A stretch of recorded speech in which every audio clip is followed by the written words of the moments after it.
बिस्मिल्लाहिर्रहमानिर्रहीम। अस्सलाम वालेकुम। मोअज़्ज़िज़ काश्तकारों, बात कर रहे हैं कपास की फसल के ऊपर सब्ज़ तेले के हमले के बारे में कि ये किस मौसम में कपास के ऊपर हमला करता है और इसके क्या क्या असरात पड़ते हैं फसल के ऊपर और इसकी आइडेंटिफिकेशन कैसे की जाए कपास की फसल के ऊपर। इसके ऊपर थोड़ा डिस्कस कर लेते हैं।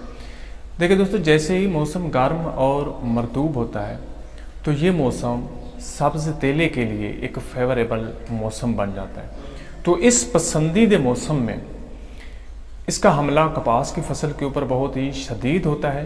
अगर इस वक्त इसको कंट्रोल ना किया जाए तो ये फसल को हैवी किस्म के नुकसानात पहुंचा सकता है। तो जैसे ही ये हमला करता है, इसके हमले से कपास की फसल के पत्ते सुर्ख हो जाते हैं और कपास की पूरी फसल हमें झुलसाई हुई नज़र आती है।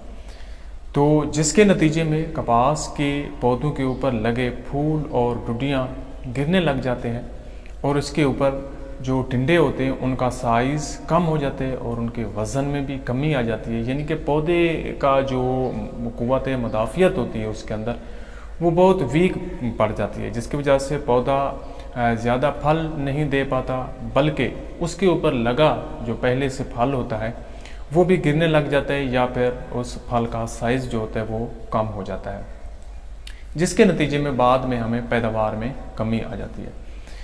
तो इसके अलावा हमें कैसे पता चले कि हमारी फसल के ऊपर सब्ज़ तेले का हमला है और ये किस रंग में होते हैं, इसके ऊपर बात करते हैं। देखिए दोस्तों, इसके जो बालेग होते हैं वो तकोन नुमा उनकी स्ट्रक्चर होती है और जर्दी मैल सब्ज़ रंग के होते हैं। ये इनकी लंबाई गालिबन 3 मिलीमीटर तक होती है और जो बालेग होता है वो परदार होता है, उसके पर लगे होते हैं, शफाफ किस्म के पर होते हैं और परों के ऊपर ब्लैक डाट मौजूद होते हैं।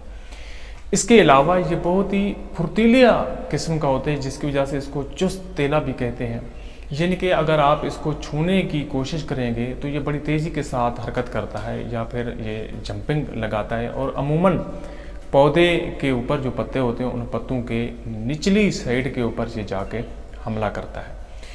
इसके अलावा इसके जो अंडे होते हैं वो लंबूतरे और जर्दी मैल होते हैं। इसकी जो मादा होती है वो पत्तों की रगों के अंदर जाके अंडों को देती है और इसके जो बच्चे होते हैं वो जिसामत में इनसे थोड़ा कम होते हैं और बग़ैर परों के होते हैं। बाकी शक्ल के हवाले से ये बिल्कुल बालेग के मुशाबे होते हैं। सिर्फ़ और सिर्फ इनके अंदर जो फ़र्क होता है बच्चों के अंदर वो बग़ैर परों के होते हैं और जो है ना इसके अलावा मतलब जिसामत में जो है ना वो बालेग से थोड़ा छोटे होते हैं। तो दोस्तों, ये चीज़ें जो है ना इसके अंदर डिस्कस करनी थी हम लोगों ने। इसके अलावा इसके नुकसान के हवाले से और इसके प्रॉपर कंट्रोल के हवाले से वो एक बाद में इंशाल्लाह जल्द ही वीडियो अपलोड हो जाएगी, उसमें आप लोग देख सकेंगे कि इसको जब ये हमला करता है कपास की फसल के ऊपर कि ये कैसे उसके नुकसान पहुंचाता है और ये किस तरह मतलब पौधे के ऊपर ये हमला करता है और कौन से एक अच्छे केमिकल से जो है ना इसको एक प्रॉपर तरीके से कंट्रोल किया जा सकता है ताकि हम अपनी फसल से बेहतर पैदावार हासिल कर सकें। तो दोस्तों, इस वीडियो में जस्ट इसके मौसम के ऊपर यानी कि बात करनी थी कि ये किस मौसम में यानी कि फेवरेबल पसंदीदा मौसम जो होता है इसके लिए कौन सा होता है, जब ये हमला करता है तो फसल के ऊपर कौन से असरात मुरतब होते हैं और इसकी आइडेंटिफिकेशन कैसे की जाए।